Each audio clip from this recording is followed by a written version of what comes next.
அனைவருக்கும் இனிய காலை வணக்கம். நான் உங்கள் சமூக பற்றாளன் ஞானச்சித்தன். Abdul Kalam A to Z free coaching centre வாயிலாக போட்டித் தேர்வுகளுக்கு பயன்படும் பொது அறிவு தகவலை நான் நிறைய தொகுத்து தரேன். இந்த தகவல் அனைத்துமே உங்களுக்கு அரிய தகவலாகும், அதாவது ரேர் ஜெனரல் நாலேஜ், அரிய தகவலாகவும் நீங்கள் அவசியம் அறிய வேண்டிய தகவலாகவும் இருக்கும். இப்போ படின்னு பேரண்ட்ஸ் நம்மளை டார்ச்சர் பண்ணுறதா நீங்கள் நினைக்காதீங்க. படின்னு சொன்னால் ஒன்று படிக்கிறதுன்னு வச்சுக்கலாம், இன்னொன்று படிப்படி அப்படின்னா நம்ம படிப்படியாக வாழ்க்கையில் முன்னேறணும், அதுக்காக படின்னு பேரண்ட்ஸும் டீச்சர்ஸும் நம்மளை சொல்கிறாங்க. எதையுமே பாசிட்டிவாக எடுத்துக்காங்க. அந்த வகையில் பாரதிதாசன் அவர்கள் ஒரு கவிதை சொல்லியிருக்கிறார் படிக்கிறத பற்றி. அந்த கவிதை தலைப்பு வந்து நூலைப்படி அப்படிங்கிற கவிதை. அந்த கவிதையை நான் உங்களோடு பகிர்ந்துக்க நான் ஆசைப்படுறேன். கவிதையோட தலைப்பு வந்து நூலைப்படி அப்படிங்கிற தலைப்பு. நூலைப்படி, சங்கத்தமிழ் நூலைப்படி, முறைப்படி நூலைப்படி, காலையில் படி, கடும் பகல் படி, மாலை இரவு பொருள்படும்படி நூலைப்படி, கற்பவை கற்கும்படி, வள்ளுவர் சொல்லபடி, கற்கத்தான் வேண்டும் அப்படி, கல்லாதவர் வாழ்வது எப்படி நூலைப்படி, அறம்படி பொருளைப்படி, அப்படியே இன்பம்படி, இறந்த தமிழ் நாள் வரை பிறந்ததென்று சொல்லும்படி நூலைப்படி, அகப்பொருள்படி அதன்படி புறப்பொருள்படி, நல்லபடி புக படிப்படியாய் புலமை வரும் என் சொற்படி நூலைப்படி, சாதி எனும் தாழ்ந்தபடி நமக்கெல்லாம் தள்ளுபடி, சேதி அப்படி தெரிந்துபடி தீமை வந்திடுமே மறுபடி நூலைப்படி, பொய்யிலே முக்காற்படி புரட்டிலே காற்படி, வையகம் ஏமாற்றும்படி வைத்துள்ள நூல்களை ஒப்புவது எப்படி நூலைப்படி, தொடங்கியில் வருந்தும்படி இருப்பினும் ஊன்றிப்படி, அடங்கா இன்பம் மறுபடி ஆகும் என்ற ஆன்றோர் சொற்படி நூலைப்படி அப்படின்னு படிங்கிற கவிதையை அவர் எழுதியிருக்கிறாரு. அருமையான ஒரு கவிதை. இன்றைய இளைஞர்கள் வாசிப்பை நேசிக்க வேண்டும் என்பதுதான் சமூக பற்றாளன் ஞானச்சித்தனாகிய எனது வேண்டுகோள். அது மட்டுமல்ல, மற்ற மாநில இளைஞர்களை காட்டிலும் தமிழக இளைஞர்கள் சென்ட்ரல் கவர்மெண்ட் எக்ஸாம், அதாவது காம்படிட்டிவ் எக்ஸாம்ல நிறைய இருக்கு. யூபிஎஸ்சின்னு எடுத்தா கூட அதுல 26 போஸ்ட் இருக்கு. அதெல்லாம் தமிழக இளைஞர்கள் கலந்துக்கணும், வெற்றி பெறணும். நம்ம தமிழன் என்று சொல்லடா தலை நிமிர்ந்து நில்லடா அப்படின்னு நாமக்கல் கவிஞர் சொன்னதை நம்ம நடைமுறைக்கு கொண்டு வரணும். வெறும் படிக்கிறது கூட மட்டும் இல்லாம ஏட்டு சுரக்காய் கறிக்கு உதவாதுன்னு சொல்லாம அதை நடைமுறைக்கு கொண்டு வரணும். அந்த வகையில நவம்பர் 18ஆம் தேதி நடைபெற்ற முக்கிய நிகழ்வுகள் என்னென்ன, நவம்பர் 18ஆம் தேதி பிறந்த மற்றும் மறைந்த சாதனையாளர்கள் யார் யாருன்னு பார்க்கலாம். முதல்ல நவம்பர் 18ஆம் தேதி நடைபெற்ற முக்கிய நிகழ்வுகள். 1493ஆவது வருஷத்துல கொலம்பஸ் அவர்கள் அமெரிக்காவை கண்டுபிடிச்சாருன்னு தெரியும். ஆனா அமெரிக்கா கண்டுபிடிக்கிறதுக்கு முன்னாடி அவரு போர்ட்டோரிக்கோ அப்படிங்கிற நாட்டை, அதாவது தீவு நாடு, இந்த போர்ட்டோரிக்கோ நாட்டை முதல்ல பார்க்கிறாரு. அதன் பிறகுதான் அமெரிக்காவுக்கு போறாரு. இப்ப இந்த போர்ட்டோரிக்கோ அப்படிங்கிற நாடு வந்து கரிபியன் தீவுல, அந்த அட்லாண்டிக் பெருங்கடல்ல அந்த பகுதியில் அமைஞ்சிருக்கு.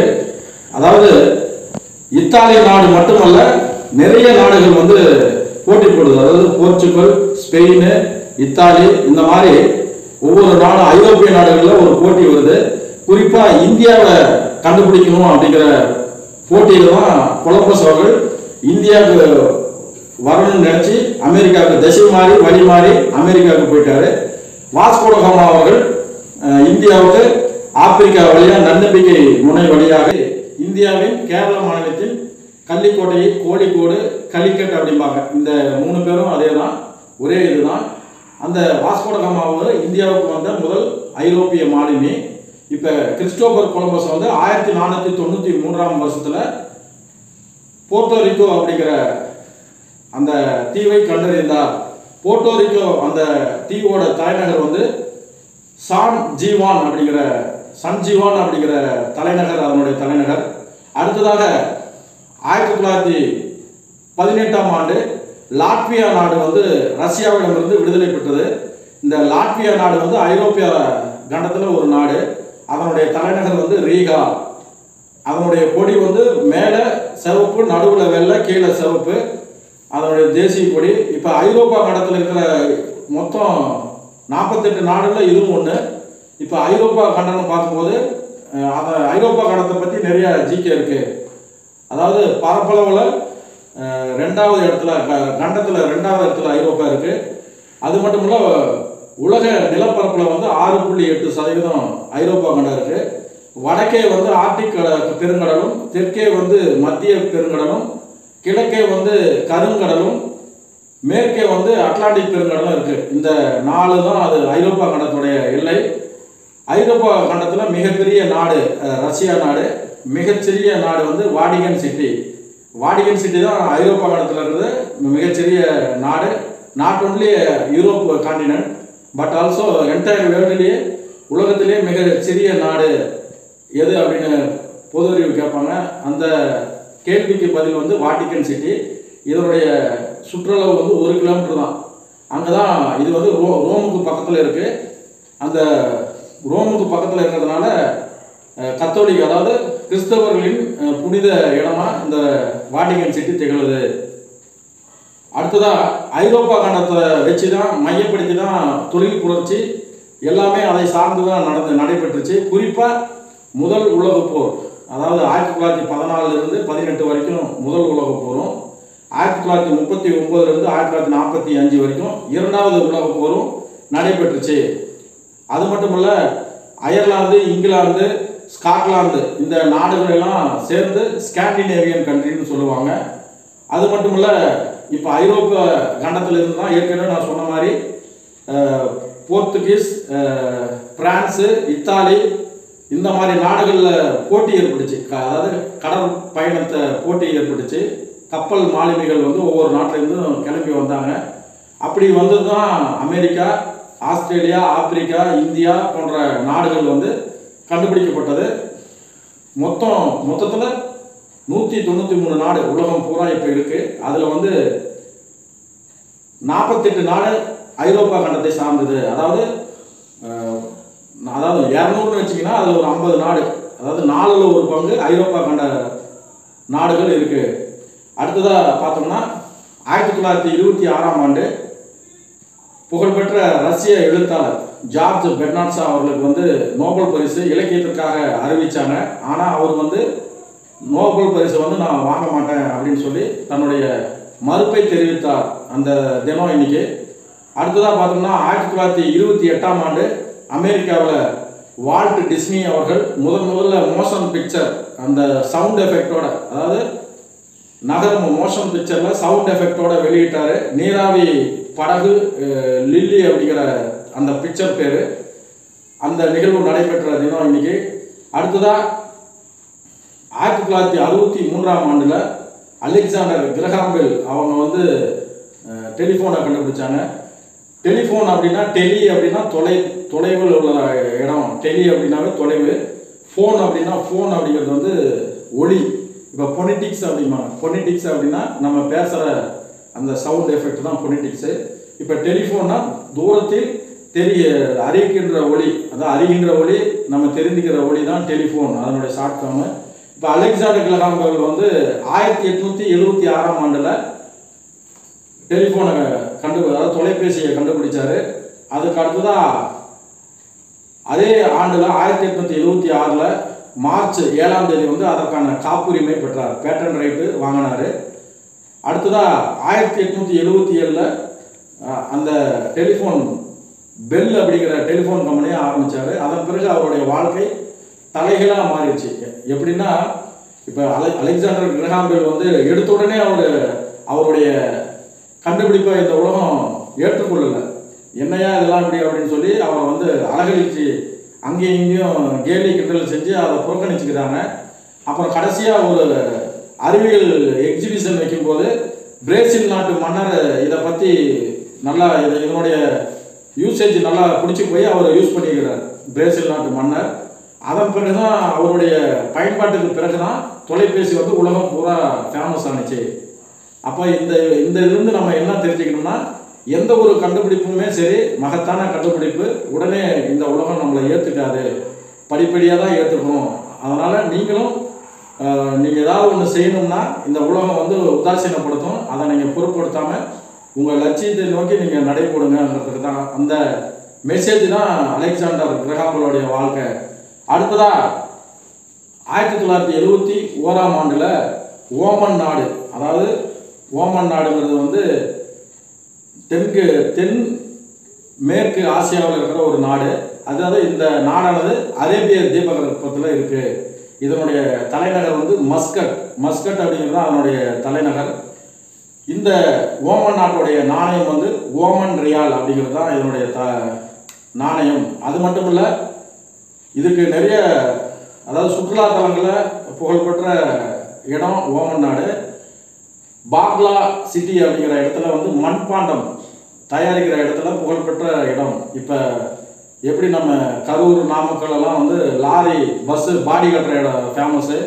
இப்போ ஒவ்வொரு ஊருக்கும் ஒரு சிறப்பு இருக்குது.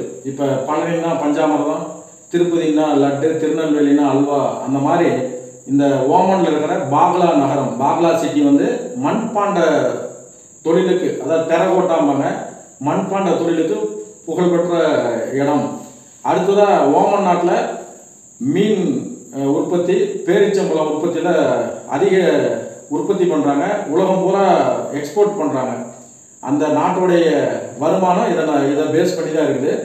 அடுத்ததாக தலைச்சிறந்த கப்பல் கட்டும் தளம் அங்கே நிறைய இருக்குது. யார்டு வந்து ஹார்பர். அந்த கப்பல் வந்து உலகம் பூரா அந்த நாட்டில் தயாரித்து தான் உலகம் பூரா சேல் பண்ணுறாங்க.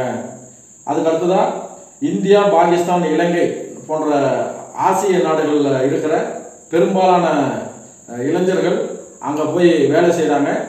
அதாவது அதிக வெளிநாட்டு வாழ் மக்கள் அந்த ஓமன் நாட்டில் இருக்கிறாங்க. அது மட்டும் இல்லை, இன்னொன்று சிறப்பான விஷயம் என்னன்னா, வருமான வரி இல்லாத ஒரு நாடு. வருமான வரிங்கிறது அங்கே இல்லை. இன்கம் டேக்ஸ் ப்ராப்ளம் அங்கே இல்லை. கொஸ்டின் கேட்பாங்க, உங்களுக்கு தெரியாதுன்னு நினச்சி கேட்பாங்க. வருமான வரி வாங்காத நாடு எதுன்னா அதுக்கு ஆன்சர் வந்து ஓமன் நாடு. அடுத்ததாக 2013ஆம் ஆண்டில் அமெரிக்கா விண்வெளி மையம் நாசா வந்து ஒரு விண்கலத்தை அனுப்பிச்சு, மாவன் அப்படிங்கிற விண்கலம். இந்த விண்கலமானது செவ்வாய் கோளுக்கு அனுப்பிச்சு. இப்போ நம்ம இந்திய நாடானது செவ்வாய்க்கு வந்து மங்கள்யான் அப்படிங்கிற விண்கலத்தை அனுப்பிச்சு. அந்த மாதிரி அமெரிக்க நாடு வந்து மாவன் அப்படிங்கிற விண்கலத்தை செவ்வாய் கோளுக்கு அனுப்பிய தினம் நவம்பர் 18, 2013. அடுத்ததாக பார்த்தோம்னா நவம்பர் 18ஆம் தேதி பிறந்த சாதனையாளர்கள் யாருன்னு பார்க்கலாம். நவம்பர் 18 பிறந்தவங்க யாருன்னா, முதல்ல 1910ஆம் ஆண்டு சுதந்திர போராட்ட வீரர் மற்றும் பகத்சிங் அவங்களுடைய நண்பர் பதுகேஸ்வர் தத் அப்படிங்கிறவர் பிறந்தார். இந்த பதுகேஸ்வர் தத் அவர் வந்து சுதந்திர போராட்ட வீரர். இளம் வயதிலேயே சுதந்திர போராட்டத்தில் ஈடுபட்டார். குறிப்பாக 1929ஆம் ஆண்டில் ஏப்ரல் 8ஆம் தேதியில் டெல்லியில் வந்து குண்டு வீசினாங்க. அதாவது ஆங்கிலேய ஆட்சிக்கு எதிராக குண்டு வீசினாங்க. அதில் ஒருத்தர் தான் இவர் பதுகேஸ்வர் தத். அதாவது தன்னுடைய உயிரை பொருட்படுத்தாமல் தன் உயிரை துச்சமாக நினைத்து விடுதலை போராட்ட இயக்கத்துக்கு இவங்க வந்து ஒரு இளைஞராக இருந்தும், அதாவது பகத்சிங் இவங்கெல்லாம் ஒரு நண்பர்கள். அதனால் நம்ம விடுதலை போராட்ட வீரன் அந்த இருந்தாவே நம்ம பகத்சிங் மட்டும் தான் நினச்சிக்குவோம். அவர் மட்டும் இல்லை, அவருடைய நண்பர்கள் இவங்கெல்லாம் இருக்கிறாங்க. அதுக்காக இதை நான் பதிவு பண்ணுறேன். இதெல்லாம் தெரிஞ்சுக்கணும். நாளைக்கு எக்ஸாமில் கேட்பாங்க பதுகேஸ்வர் தத் அப்படின்னு கேட்கும்போது நீங்கள் அதை தெரியாமல் இருக்கக்கூடாது. அதுக்காக தான். இப்போ சுதந்திர போராட்ட வீரனாவே நம்ம ஆல்ரெடி சொன்ன மாதிரி பகத்சிங் மட்டும் தான் நினச்சிட்டு இருக்கிறோம். அப்படி கிடையாது. அதுக்காக இதை நான் பதிவு செய்கிறேன். அடுத்ததாக 1923ஆம் ஆண்டு விண்வெளிக்கு சென்ற இரண்டாவது மனிதர், அப்புறம் முதல் அமெரிக்க நபர் யாருன்னா ஆலன் ஷெப்பர்ட் அவர்கள் பிறந்தார். இவர் வந்து ஃபஸ்ட்டு விண்வெளிக்கு சென்றது வந்து 1961 ஏப்ரல் 12ஆம் தேதியில் சோவியத் ரஷ்யாவில் யூரி ககாரின் அவர் தான் விண்வெளிக்கு சென்ற முதல் மனிதர். அவருக்கு அடுத்தபடியாக விண்வெளிக்கு சென்ற இரண்டாவது மனிதர் யாருன்னா ஆலன் ஷெப்பர்ட். இவர் வந்து 1961ஆம் ஆண்டு மே 5ஆம் தேதி மெர்க்குரி அப்படிங்கிற விண்கலத்தில் விண்வெளிக்கு சென்றார். 15 நிமிஷம் விண்வெளியில் இருந்தார். இது வந்து ஒரு தகவல். அதாவது நம்ம இதெல்லாம் நான் எதுக்கு சொல்கிறேன்னா, விண்வெளி பற்றி நிறைய ஜிகே இருக்குது. அதுக்காக இதை நான் பதிவு பண்ணுறேன். அடுத்ததாக நம்ம ஆலன் ஷெப்பர்ட் அவர்கள் நிலவுக்கு சென்ற 4வது நபர். அதாவது நிலவுக்கு முதல்ல சென்றவங்க வந்து நீல் ஆம்ஸ்ட்ராங். அவர் ஒருத்தர் மட்டும் கிடையாது, அவர் கூட 2 பேர் போனாங்க. அதாவது 1969 ஜூலை 20ஆம் தேதியில் நிலவில் முதல்ல கால் வச்சது நீல் ஆம்ஸ்ட்ராங். அவர் மட்டும் கிடையாது, அவர் கூட 2 பேர் போனாங்க. எட்வின் ஆல்ட்ரின் அப்படிங்கிறவரும் மைக்கேல் கொல்லின்ஸ் அப்படிங்கிறவரும் போனாங்க. இந்த 3 பேரை தவிர்த்து 4வது ஆளாக ஆலன் ஷெப்பர்ட் அவர்கள் நிலவுக்கு போனார். அங்கே போய் தன்னுடைய கால் தடத்தை பதிவு செய்தார். தன்னுடைய இடது காலை முதல்ல நிலவில் வச்சு அமெரிக்க கொடியை அங்கே நட்டார் அப்படிங்கிறது ஒரு கூடுதல் தகவல். அடுத்ததாக அவர் வந்து இந்த சாதனையை வந்து 47 வயசில் செஞ்சுருக்காரு. அமெரிக்க விண்வெளி மையமான நாசா வந்து கடுமையான பயிற்சி எடுத்து, அதாவது 110 பேரில் இவர் ஒருத்தரை செலக்ட் பண்ணி விண்வெளிக்கு அனுப்புனாங்க. இதெல்லாம் வந்து ஒரு நம்ம நினைப்போம் விண்வெளிக்குன்னா நம்ம உடனே ஃப்ளைட்டில் உடனே பஸ்ஸில் போகிற மாதிரி அப்படின்னு நினச்சிக்கூடாது. அதுக்கு நிறைய முயற்சி செய்யணும். அதுக்கு நம்ம நிறைய சிரமம் எடுக்கணும். அதெல்லாம் இருந்தால் தான் நம்மளை அதுக்கு ஃபிட் பண்ணிக்கணும். அப்போ தான் நம்ம விண்வெளிக்கு போக முடியும். அடுத்ததாக 1929ஆம் ஆண்டில் நடிகை பிஎஸ் சரோஜா அவங்க பிறந்தாங்க. இப்போ நடிகை பிஎஸ் சரோஜா அப்படின்னா உங்களுக்கு தெரியாது, ஆனால் இப்படி சொன்னால் உங்களுக்கு ஈஸியாக தெரியும். எப்படின்னா, இயக்குனர் டிஆர் ராமண்ணா அவர்கள் பழம்பெரும் இயக்குனர். அவர் வந்து எம்ஜிஆரையும் சிவாஜியும் சேர்ந்து நடித்த ஒரு திரைப்படம் இருக்குது. அந்த திரைப்படத்தின் பேர் கூண்டுக்கிளி. அந்த கூண்டுக்கிளி திரைப்படத்தோட இயக்குனர் தான் டிஆர் ராமண்ணா. டிஆர் ராமண்ணா தஞ்சாவூர் ராதாகிருஷ்ணன் ராமண்ணா. இவங்க வந்து டிஆர் ராஜகுமாரி இருந்தாங்க இல்லையா, தமிழகத்தின் முதல், அதாவது பெண்களில் மிகச்சிறந்த நடிகை டிஆர் ராஜகுமாரி. அவங்களுடைய சகோதரர் தான் டிஆர் ராமண்ணா. டிஆர் ராமண்ணாவுடைய ஒய்ஃப் தான் பிஎஸ் சரோஜா. இவங்க வந்து எம்ஜிஆர் நடித்த ஆரம்ப கால திரைப்படத்தில் ஜெனோவா, புதுமை பித்தன் போன்ற திரைப்படத்தில் எம்ஜிஆருக்கு ஜோடியாக பிஎஸ் சரோஜா அவங்க நடிச்சிருக்கிறாங்க. அடுத்ததாக நவம்பர் 18ஆம் தேதி மறைந்த சாதனையாளர்கள் யாருன்னு பார்க்கலாம். 1887ஆம் ஆண்டில் உளவியலின் தந்தை என்று போற்றப்படுவர் கவிஞர், தத்துவவாதி, ஜெர்மனி நாட்டை சேர்ந்தவர் குஸ்டாவ் பென்சன் அவர்கள் மறைந்தார். நம்ம உளவியலின் தந்தைன்னு சிக்மண்ட் ஃப்ராய்டு சொல்கிறோம். அதே மாதிரி அவருக்கு முன்னாடி உளவியலின் தந்தை என்று போற்றப்படுபவர் வந்து குஸ்டாவ் பென்சன் அவர்கள் மறைந்தார். அடுத்ததாக 1908ஆம் ஆண்டில் சென்னை மாகாணத்தில் புகழ்பெற்ற வழக்கறிஞர், பிரிட்டிஷ் ஆட்சியின் போது சென்னை மாகாணத்தின் முதல் இந்திய தலைமை வழக்கறிஞர், அதாவது சென்னை மாகாணத்தில் முதல் இந்திய தலைமை வழக்கறிஞர். அது மட்டுமல்ல, சென்னை உயர் நீதிமன்றத்தின் முதல் நீதியரசர். இத்தனை சிறப்புகளுக்கும் சொந்தக்காரரான சர் திவான் பகதூர் அவர்கள், அதாவது சர் திவான் பகதூர் பாஷ்யம் அவர்கள் மறைந்தார். பாஷ்யம் ஐயா அவருடைய சிலை இன்னைக்கு நீங்கள் ஹைகோர்ட் போனீங்கன்னா அவருடைய சிலை இருக்குது. நீங்கள் எப்போ போனாலும் அதை பார்க்கலாம். இப்போ சென்னை உயர் நீதிமன்றத்தின் முதல் இந்திய நீதிபதி பாஷ்யம் அவர்கள் 1901லிருந்து 1904 வரைக்கும் அவர் அந்த பதவியில் இருந்தார். அது மட்டும் இல்லை, அவருடைய பேத்தி அவங்க வந்து அம்புஜித்தம்மாள் அப்படிங்கிறது தான் அவங்களுடைய பேத்தி. இவங்க யாருன்னா, அந்த காலகட்டத்தில், அதாவது ஆங்கிலேய ஆட்சியை எதிர்த்து வைபவ் போதகநாயகி அம்மாள், ருக்மணி லட்சுமிமதி அம்மாள் இவங்களுடைய ஒன்று சேர்ந்து பெண் விடுதலைக்காக அந்த காலகட்டத்தில் சுதேசி இயக்கத்திற்காக போராடிய புரட்சி பெண்கள். அந்த அம்புஜித்தம்மாள் அவங்களுடைய தாத்தா தான் பாஷ்யம் ஐயா அவங்க. இவர் வந்து திருவண்ணாமலை மாவட்டத்தில் வெம்பாக்கத்தில் பிறந்தவர். இப்போ அம்புஜித்தம்மாள் அவங்க வந்து மிகச்சிறந்த ஒரு கவிஞரும் கூட. நான் கண்ட பாரதம் அப்படிங்கிற நூலை எழுதியிருக்கிறாங்க. அது மட்டுமல்ல, அவருடைய தந்தை பேரில், அதாவது சீனிவாச காந்தி நிலையம் அப்படிங்கிற தொண்டு நிறுவனத்தை நடத்தினாங்க. 1964ஆம் ஆண்டில் பத்மஸ்ரீ விருது வாங்கினாங்க. இப்போ நிறைய பேருக்கு அதாவது அம்புஜித்தம்மாள்னா யாருன்னு தெரியாது. இதெல்லாம் தெரிஞ்சுக்கங்க. இது கண்டிப்பாக கொஷின் கேட்பாங்க. மகாத்மா காந்தியின் வாரிசு, ஆன்மீக வாரிசு அப்படின்னு யாருன்னு சொன்னாங்க அப்படின்னு கொஷின் வரும். அதுக்கு ஆன்சர் வந்து அம்புஜித்தம்மாள் அவங்க தான் விடை. அடுத்ததாக 1936ஆம் ஆண்டு நவம்பர் 18ஆம் தேதியில் வஉசி ஐயா அவர்கள் மறைந்தார். வஉசினா வள்ளியம்மை உலகநாதன் சிதம்பரம், அதனுடைய ஷார்ட் ஃபார்ம் தான் வஉசி. அவருடைய வாழ்க்கை நம்ம படிக்கும்போது நமக்கெல்லாம் கண்ணீர் தான் வருது.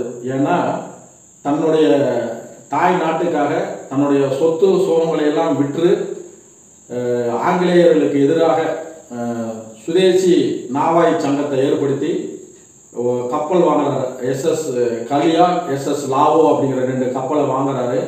ஆங்கிலேயர்களுக்கு எதிராக இலங்கைக்கு அந்த கப்பலை விடுறாரு. ஆனால் பல்வேறு சோதனைகளுக்கு பிறகு அது ஆங்கிலேயர்கள் வந்து இவர் வேணும்னே வழக்கு தொடுத்து சிறைக்கு அனுப்புகிறாங்க. சிறைக்கு அனுப்பும்போது வெறும் 1 வருஷம் 2 வருஷம் இல்லை, இரட்டை ஆயுள் தண்டனை 40 வருஷம் கடுங்காவல் தண்டனை விடுத்து சிறைக்கு அனுப்புகிறாங்க.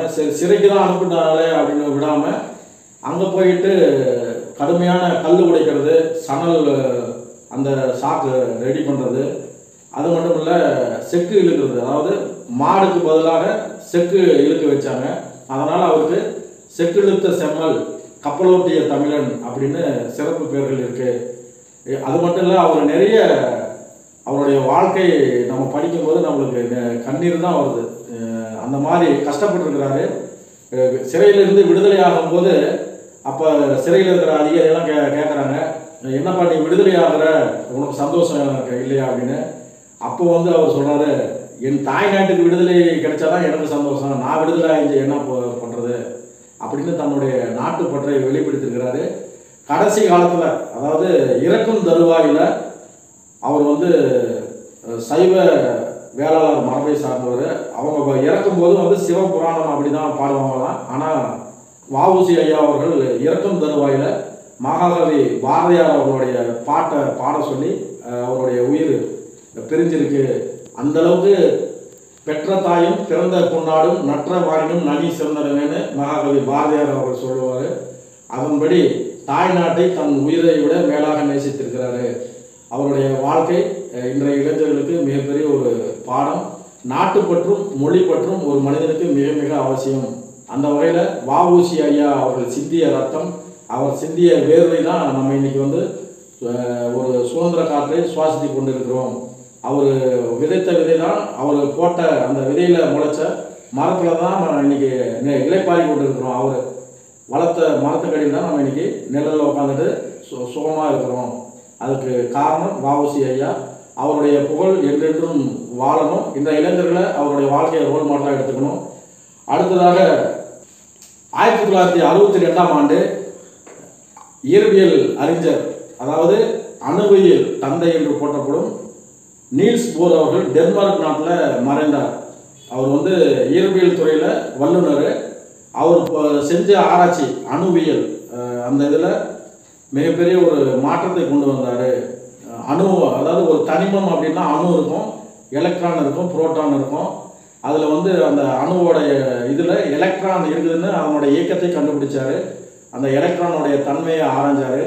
அவர் கண்டுபிடிச்ச கண்டுபிடிப்பு தான் இன்றைக்கி வந்து அணுவியலில் வந்து மிகப்பெரிய ஒரு மாற்றம், புரட்சி உண்டாயிருக்கு. அந்த கண்டுபிடிப்புக்காக, அதாவது தனிமத்தில் இருக்கிற எலக்ட்ரான் இயக்கத்தை கண்டுபிடித்ததற்காக 1922ஆம் ஆண்டு அவர் இயற்பியலுக்கான நோபல் பரிசு பெற்றார். 20ஆம் நூற்றாண்டில் இயற்பியல் துறையில் மிகப்பெரிய ஒரு புரட்சியை உண்டாக்கியவர் நீல்ஸ் போர் அவர்கள். அதனால் டென்மார்க் நாட்டில் அவருடைய அதாவது நாணயம், நம்ம இந்தியாவில் இந்தியன் கரன்சியில் மகாத்மா காந்தி இருக்கிறார் இல்லையா, அந்த மாதிரி டென்மார்க் நாட்டில் இவர் சயின்டிஸ்ட் நீல்ஸ் போர் அவர்களுடைய படத்தை அந்த நாடு வெளியிட்டிருக்கு. அவருக்கு கௌரவம் செஞ்சுருக்கிறாங்க. அடுத்ததாக 1982ஆம் ஆண்டு எழுத்தாளர் தி ஜானகிராமன் அவர்கள் மறைந்தார். அவரை சுருக்கமாக வந்து தீஜா அப்படின்னு சொல்லுவாங்க. இவர் வந்து திருவாரூர் மாவட்டம் மன்னார்குடி அருகே உள்ள தேவங்குடியில் பிறந்தவர். அவர் எழுதிய சக்தி வைத்தியம் அப்படிங்கிற நூலுக்காக சாகித்ய அகாடமி விருது வாங்கினார். அது மட்டும் இல்லை, மோகமுள், மரப்பசு, அம்மா வந்தால் போன்ற புகழ்பெற்ற நாவலை எழுதியவர் இவர் தான். அடுத்ததாக 10 ஆண்டுகள் வந்து பள்ளி ஆசிரியராக பணிபுரிந்து அதன் பிறகு அகில இந்திய வானொலி நிலையத்திற்கு டெல்லிக்கு வேலைக்கு போனார். கணையாளி அப்படிங்கிற ஒரு மாத இதழ், மிகவும் புகழ்பெற்ற ஒரு மாத இதழ், டெல்லியில் அது வெளியிட்டாங்க. அந்த கணையாளி மாத இதழுக்கு ஆசிரியராக இருந்தார். இந்த கணையாளி இதழை தோற்றுவித்தவர் வந்து சி கஸ்தூரி ரங்கன் அவர் வந்து களத்தூரில் செங்கல்பட்டு அருகிலுள்ள களத்தூரில் பிறந்தவர். தினமணி ஆசிரியராக 1981 1991 வரை சி கஸ்தூரி ரங்கன் தினமணி ஆசிரியராக இருந்தார். அது மட்டுமல்ல, நியூயார்க் டைம்ஸ் அப்படிங்கிற அமெரிக்க பத்திரிகை நிருபராகவும் இருந்தார். இந்த கணையாளி அப்படிங்கிற மாத இதழில் எழுத்தாளர் சுஜாதா, அன்றைய காலகட்ட எழுத்தாளர்கள் எல்லாமே கணையாளி வழியாக தான் தன்னுடைய இலக்கியத்தை தமிழ் மொழியின் வளர்ச்சிக்கு அந்த கணையாளி மாத இதழ் மிகவும் பயனுள்ளதாக இருந்தது. நான் தொகுத்து தந்த இந்த தகவல் அனைத்தும் உங்களுக்கு மிகவும் பயனுள்ளதாக இருக்கும். இந்த தகவலை பயன்படுத்தி நீங்களும் ஒரு வெற்றியாளராக வர வேண்டும். உங்கள் வாழ்க்கை இந்த சமுதாயத்திற்கு பயன்பட வேண்டும். புதியதோர் உலகம் செய்வோம், கெட்ட போரிடும் உலகத்தை வேரோடு சாய்ப்போம்னு பாவேந்தர் பாரதிதாசன் அவர் சொன்ன அந்த கவிதை வரிகளை நடைமுறைப்படுத்துவோம். நாட்டின் வளர்ச்சிக்கு, புரட்சிக்கு, மறுமலர்ச்சிக்கு நம்ம பாடுபடுவோம் என்று கூறி இன்றைய பயனுள்ள தகவலை நான் நிறைவு செய்கிறேன். நன்றி, வணக்கம்.